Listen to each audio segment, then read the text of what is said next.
una nuova iniziativa, il Club Lions Valle dei Templi ci dà appuntamento per sabato sera al Teatro Pirandello con una rappresentazione teatrale. Sabato sera al Teatro Pirandello alle ore 20:30 i soci del Lions Club Agrigento Valle dei Templi si ritroveranno per una nuova iniziativa all'insegna della legalità.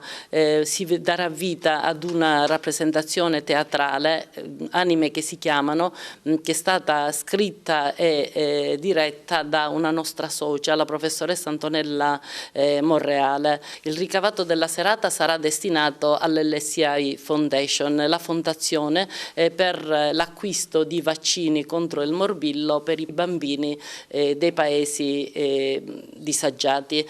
Parte del ricavato andrà per l'acquisto di un cane guida. I componenti del club hanno voluto fortemente la presenza di ragazzi di diverse scuole perché si vuole far passare questo messaggio della legalità, sensibilizzare i ragazzi alla legalità. Ci saranno inoltre testimonianze importanti e anche la presenza di personalità. Ci saranno delle testimonianze e si prevede pure la presenza di autorità laionistiche, autorità religiose, militari e anche sociali. Darò voce e vita a quelle persone che hanno avuto tolta la vita per le ingiustizie.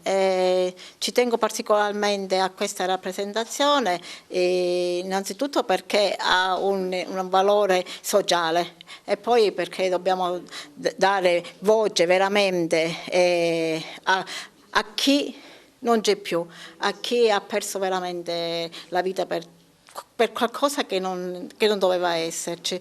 Io sono onorata di far parte di questa squadra dei Lions come socia e quindi quando sono stata chiamata per poter fare questa rappresentazione ho accettato immediatamente.